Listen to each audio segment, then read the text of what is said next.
Thank you very much for staying tuned to Breakfast Weekend on Impact Africa Television, IATV. That gym workout session, Wura, was really necessary. A lot of people had junk yesterday.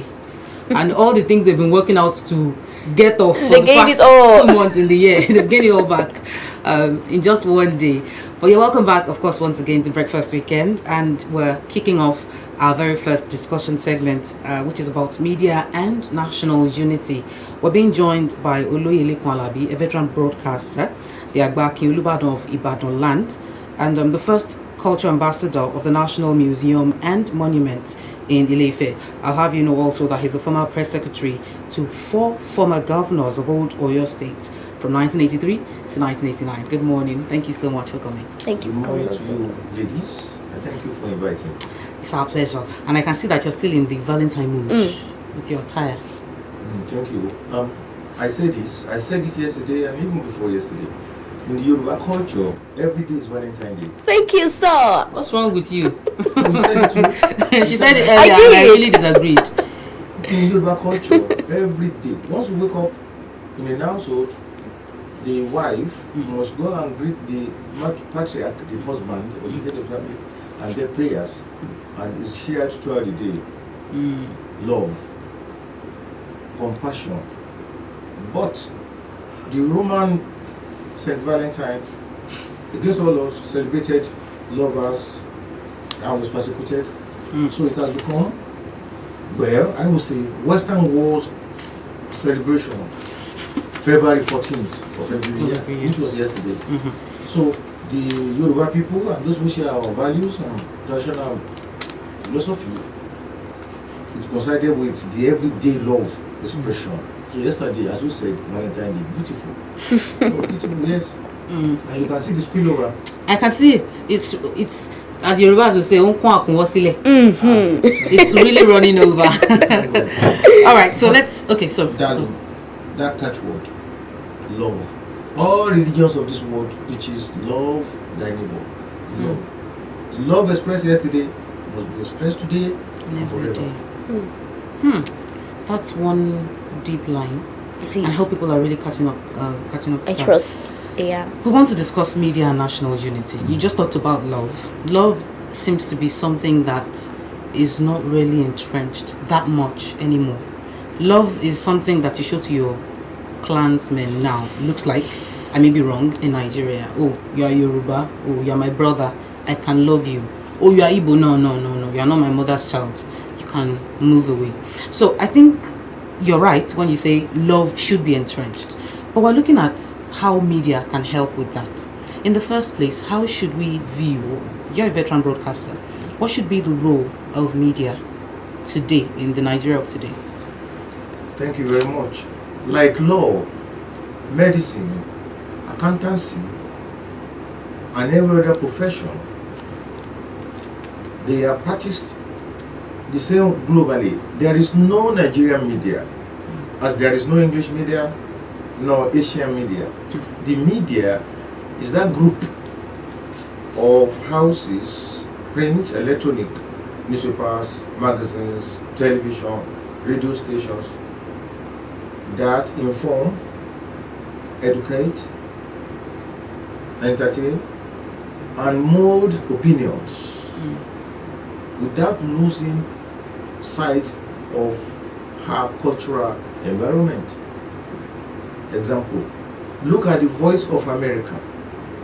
Before you tune in to the station, to the radio station, you know that it's going to defend and transmit based on America to imagine superiority all over the world.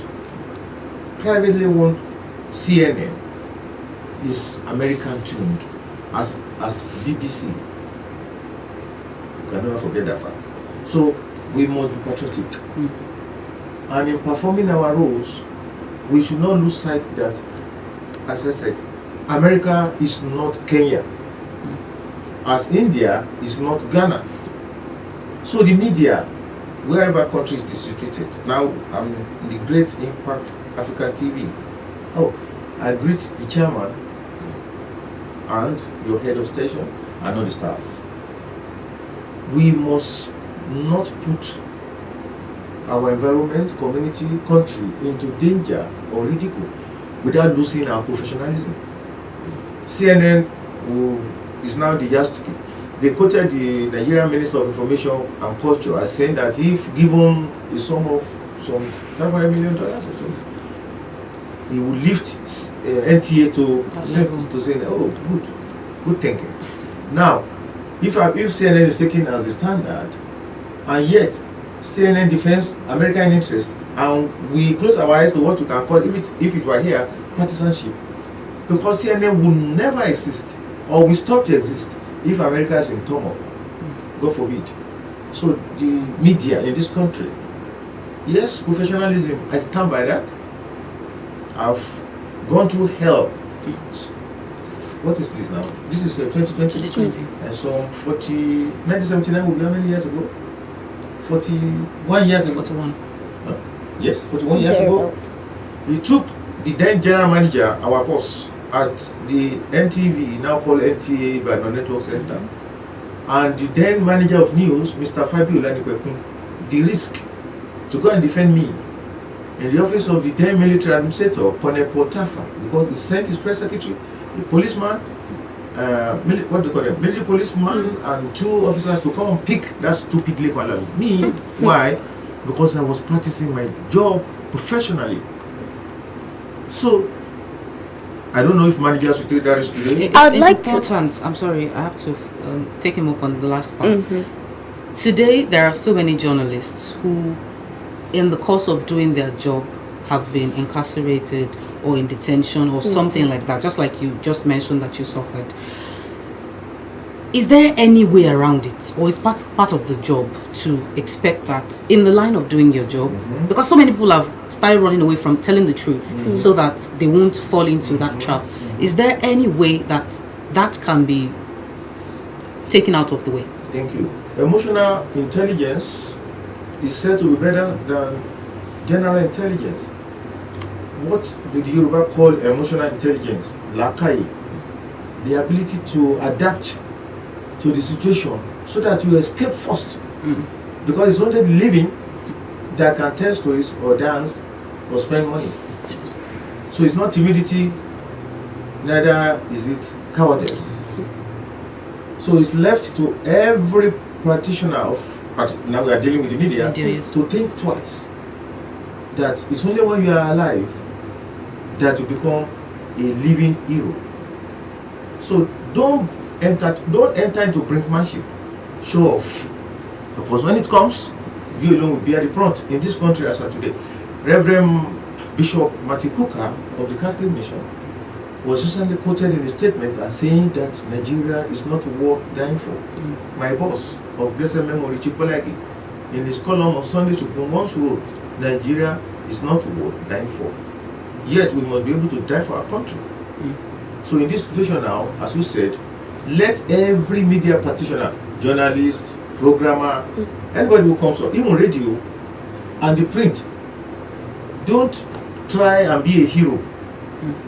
Nigeria does not recognize dead men and women. Would that not affect the quality of the truth that the news is supposed to portray? Thank you. So you can say the truth. Like the Yoruba people will say, when a mad cow, even a gentle cow is approaching, cow, you say you start to dance backward, you'll be receding. You say, cow, cow, cow.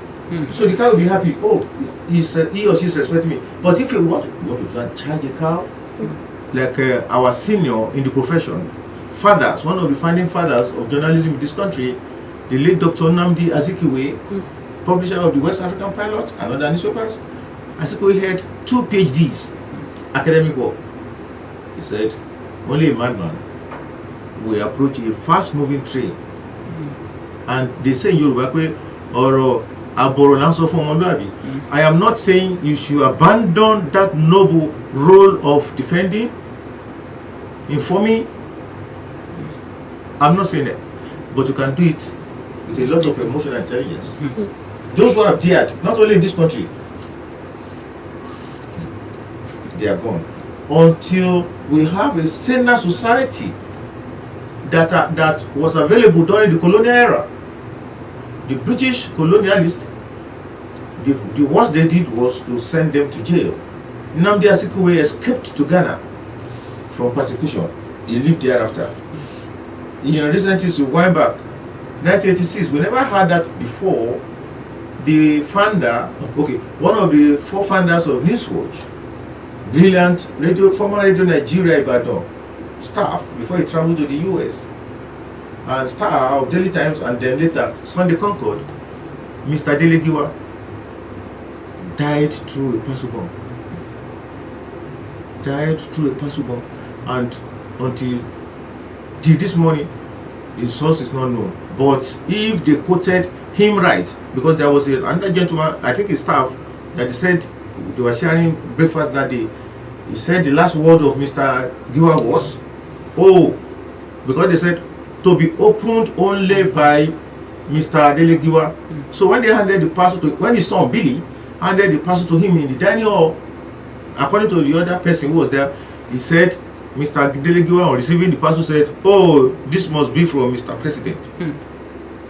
And he was trying to open it, and gone, it's gone. All over the world, bombed, assassinations of journalists for standing by the truth.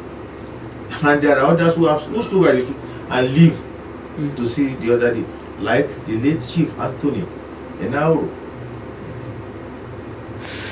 How, in some cases, apart from risk or harm or danger to even your personal self, in some cases, even while you're trying to get information to give to people, there are some obstacles that you might get to encounter.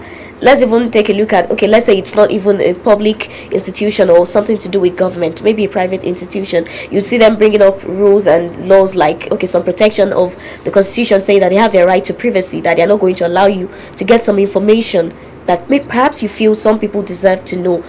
Can we say in those cases that even people themselves are not really allowing the media to do its job? Thank you very much. I'm a guest analyst on 2 radio stations in this town. And to the best of our ability, what the format is, newspapers or news and public affairs for the day, as the presenters so direct, they will read out. I'll make my comment, then they open the lines to the whole world for comments. And I said this on Wednesday and Friday. I said, thank you for commending the station, because what you guys, your station is doing fine. You are the people's parliament. We support and love you. Then I said, don't end it up there. Patronize them. Sponsor programs. Give commercials.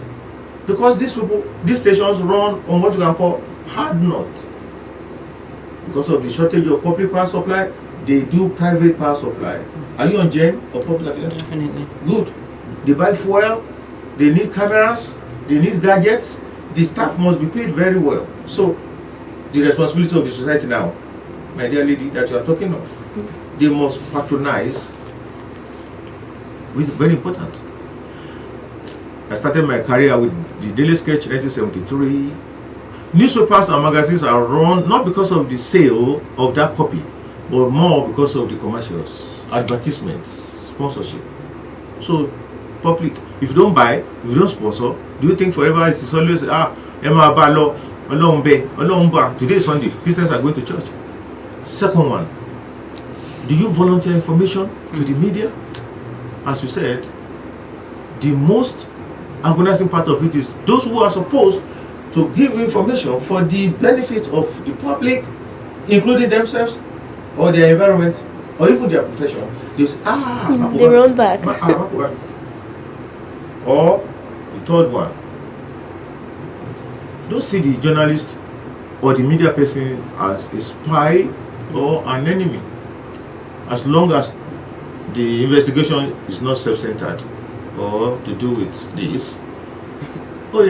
That is why the white counterparts of Nigerian media people appear to be superior. They are not.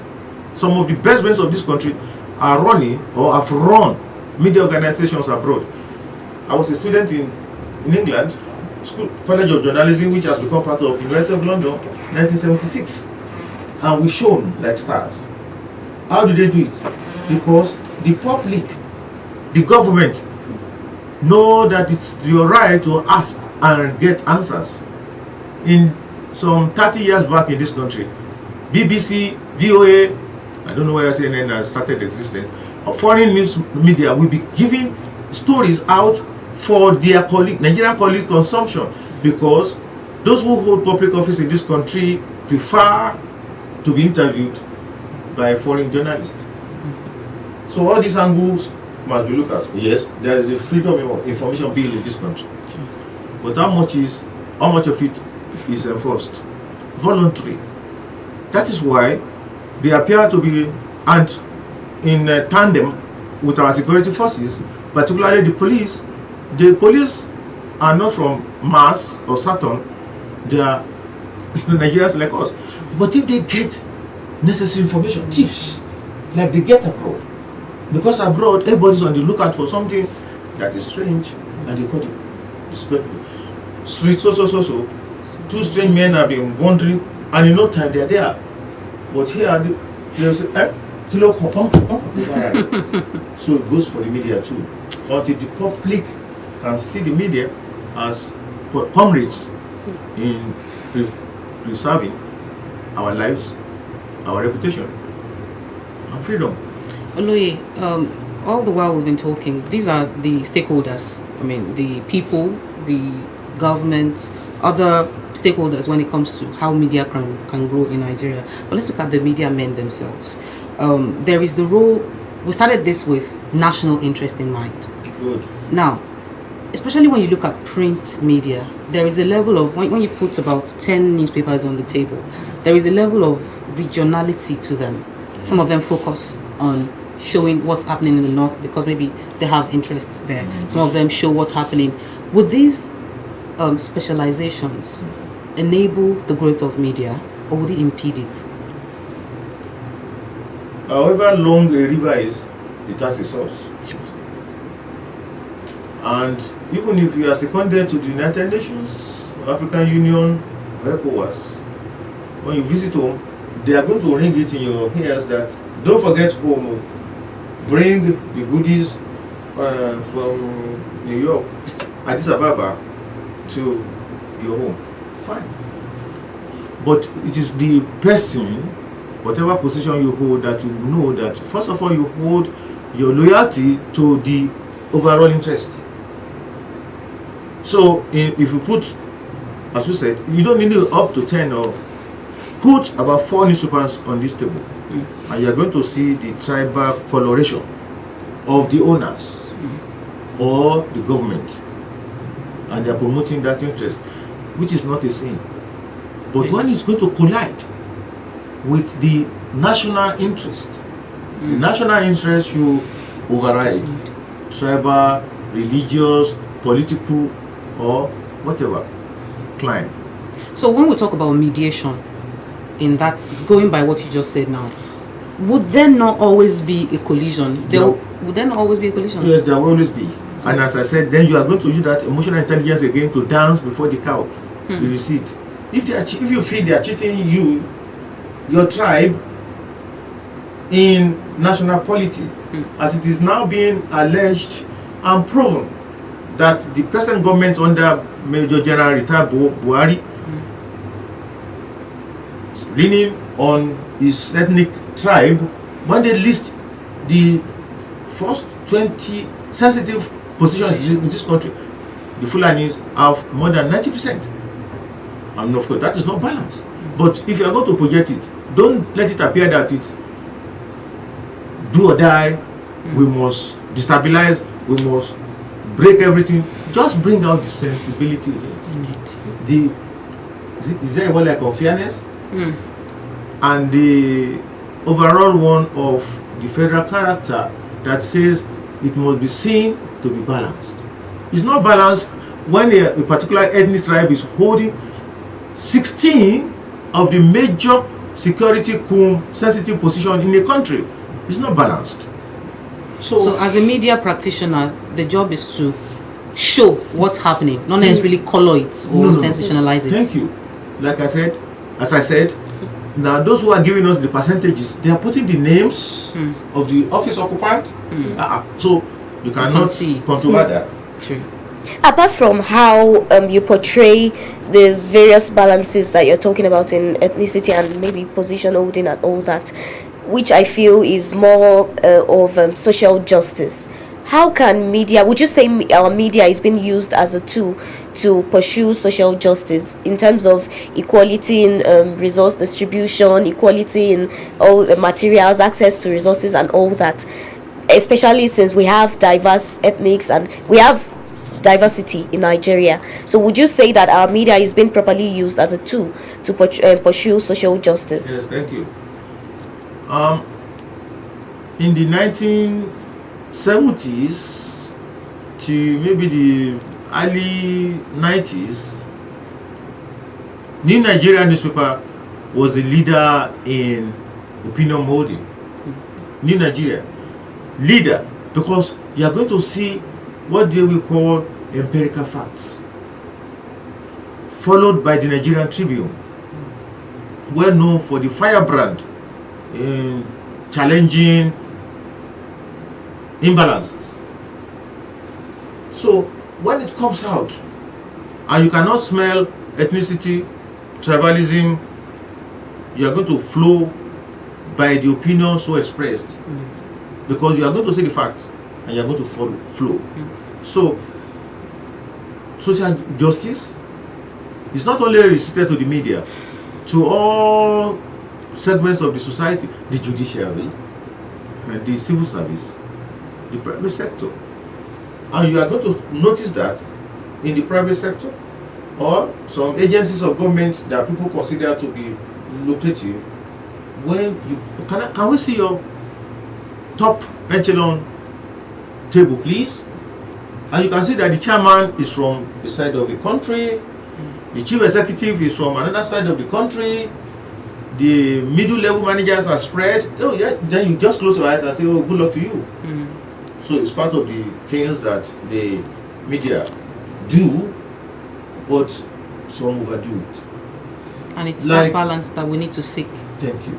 Like the Punch, I think about 2 months ago, there was a hula baloo about the change by the Punch newspapers to address our president as Major General retired, which is a fact. President Buhari is, if you were to put on this table now and say, what titles can we ascribe to the president? You say, oh, it's an allergy. Yes, he is. Oh, he's a soldier. He was a soldier. Not only a soldier, officer. What's wrong? Major General retired. And all that.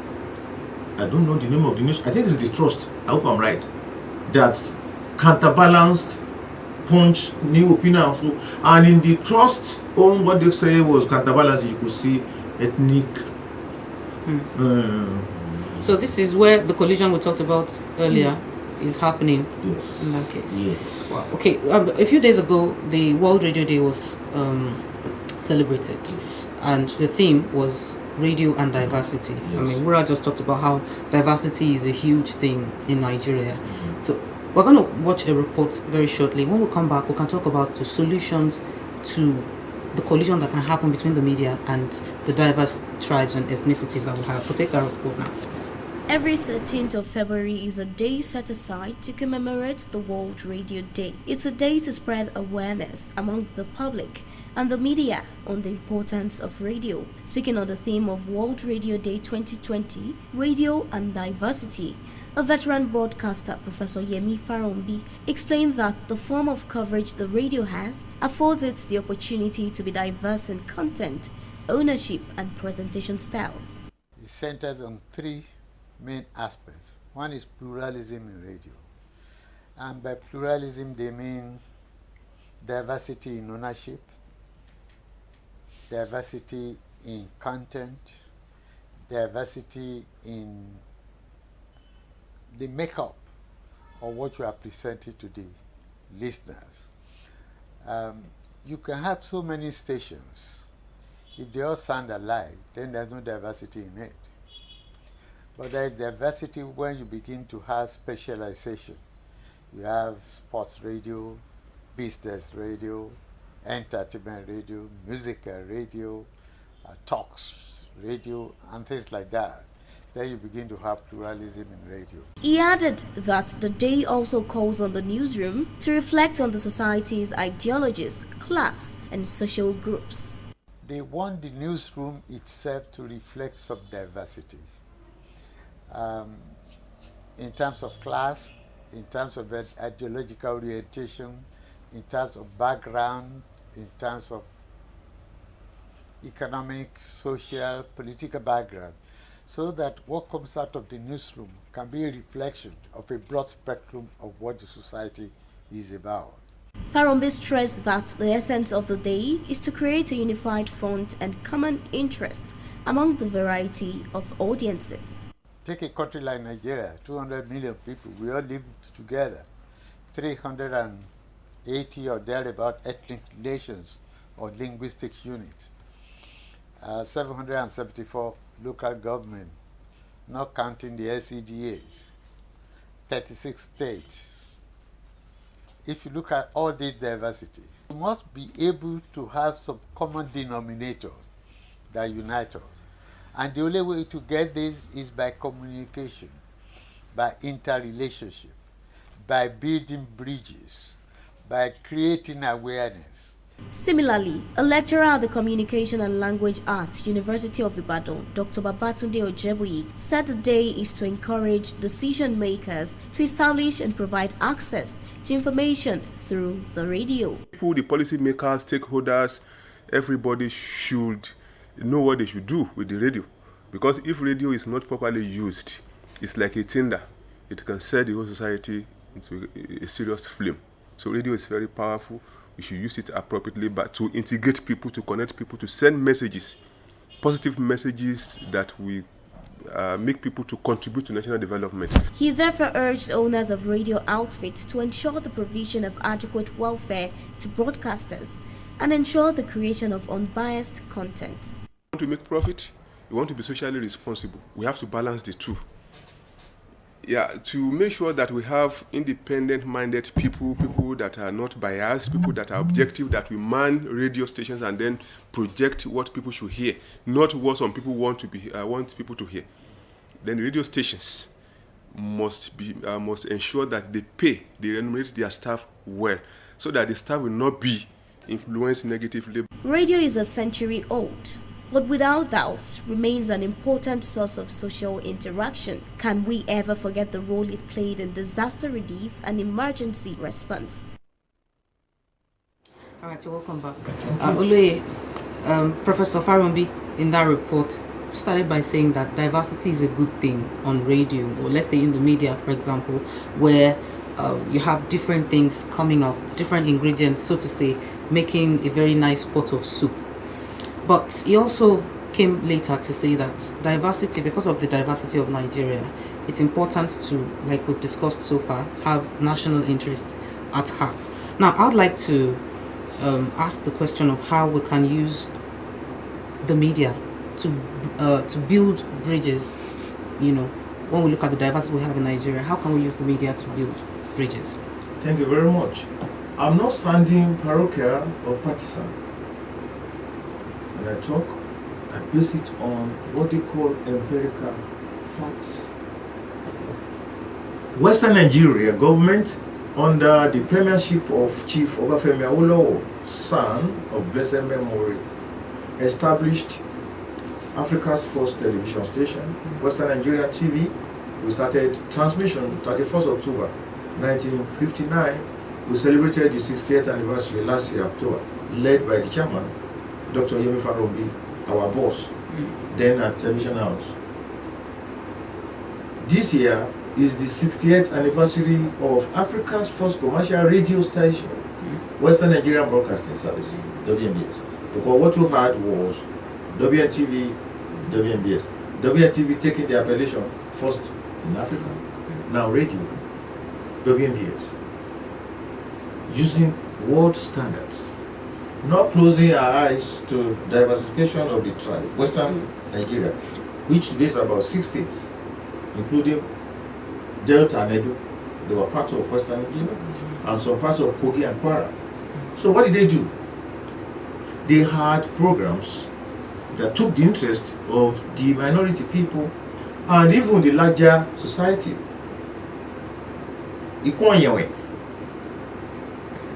Handled by Mr. I believe it should be chief now, or let me use Sam Efionai from the Edo, Western Nigeria.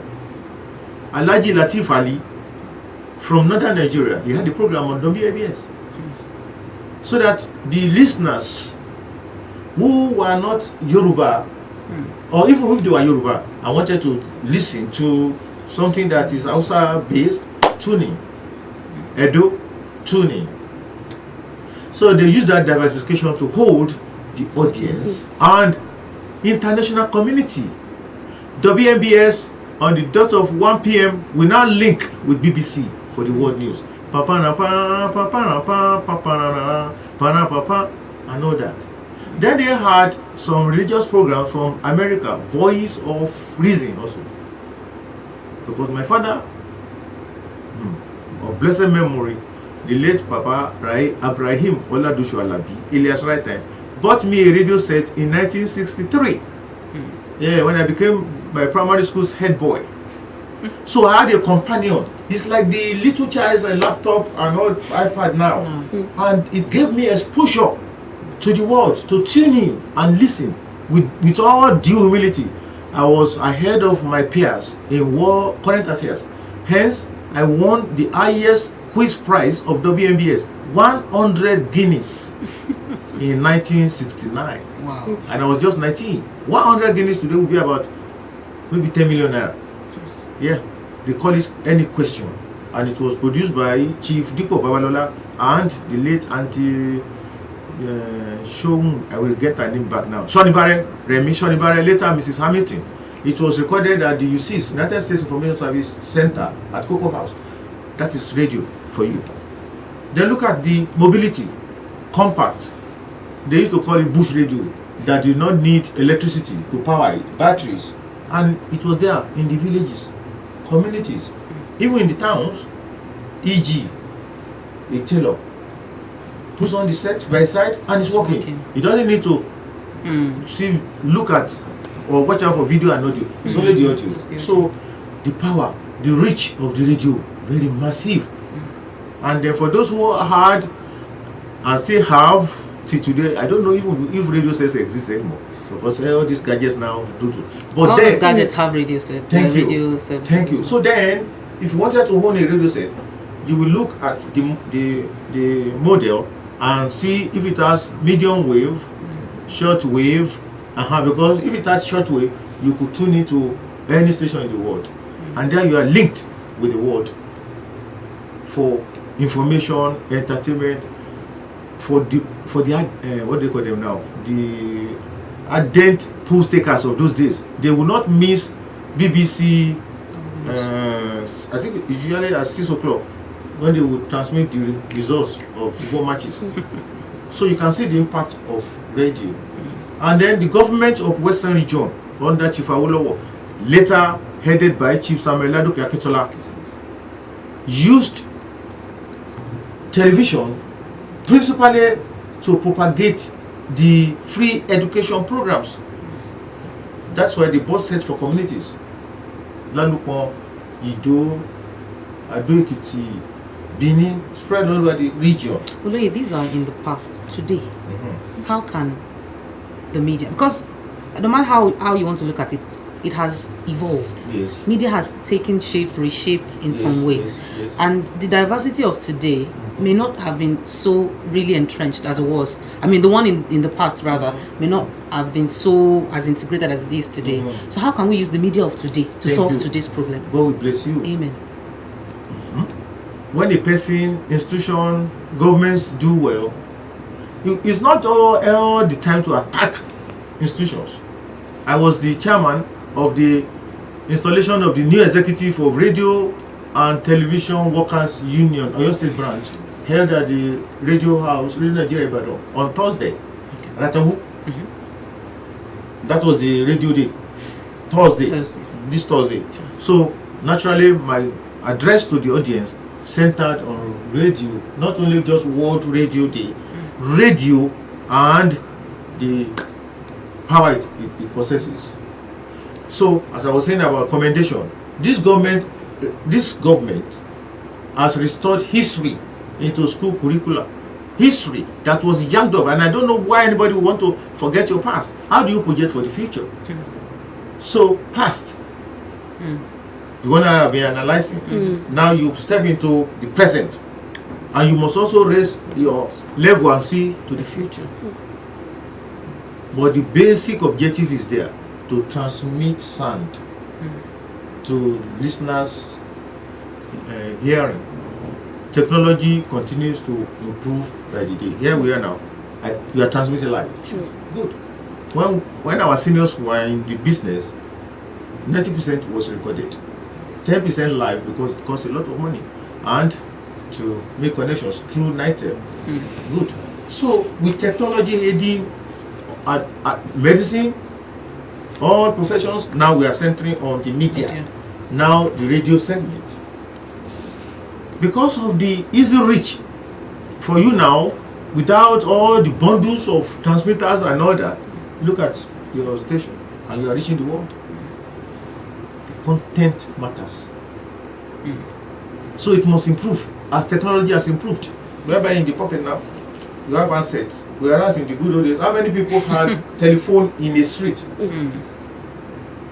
Today, a common Nigerian has about 3 sets or networks, if he or she can afford, and if necessary. So now that you are here with technology by your catch and hold, the content also must improve. And you cannot give what you don't have.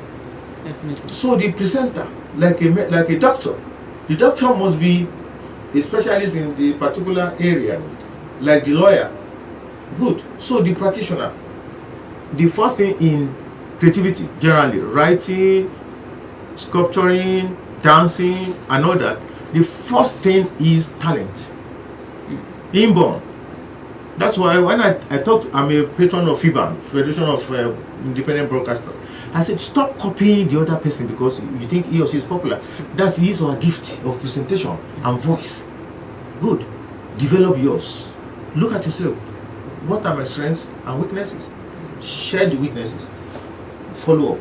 So you now come to the practitioner, the presenter, talent. Then you must go for professional training. You must, because the audience now is sophisticated. The moment you start blabbing, if they could tolerate it for 10-15 seconds, they switch off or tune to another station. Third one is balancing. Don't let your personal, religious, political view come into the presentation, because the audience is wide. As you have people who believe, so you have those they call unbelievers, whatever. And you have people who are, with due respect, older than you, better educated than you. So you must be conscious and aware. And there are people who will not tolerate foul, vulgar language. There was a presenter, a lady presenter, some 5 years back. I called the owner of the station because she said, today we are going to participate in a topic that I don't want to mention the what she used. I called you. I said, please, is that program live or recorded? He replied, he said, it's live. I said, please, can you phone your editor or floor manager to please go and tell that lady to apologize to us for the language. So people shouldn't get carried away. We are not robots. So there will be room for creativity and all that. Because the moment people can read you, they may say, she's going to say the same thing. So the vitality must be there.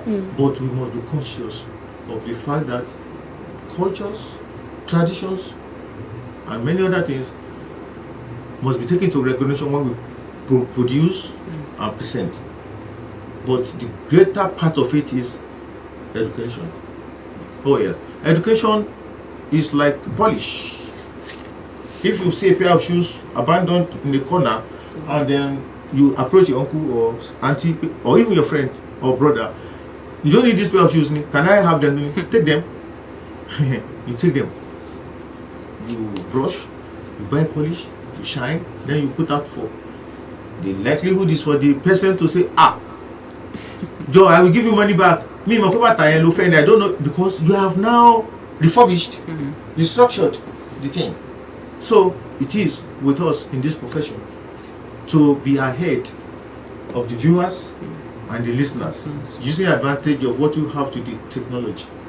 At a touch, you get data on your screen of water.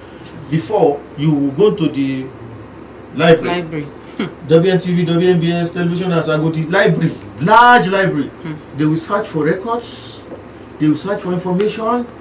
In the news, when we are going on air for the news at 7:30, news and reports, somebody will be in the library graphics department looking for photographs of JF Kennedy, photograph of Chief Awolowo, photograph of Adegoke Adelabu. But now at the touch, ping, You have all the information. And it's important for us to make use of that information for the bit. Thank you so much, Oluyele Kwalabi, for coming on the show. We have been discussing media and national unity, and veteran broadcaster Oluyele Kwalabi Agbake Olubado of Ibadan Land has been, giving us all the tips that we need to make the media better and even to apply it positively for national unity. We'll take a short break. Breakfast Weekend resumes. Don't go away.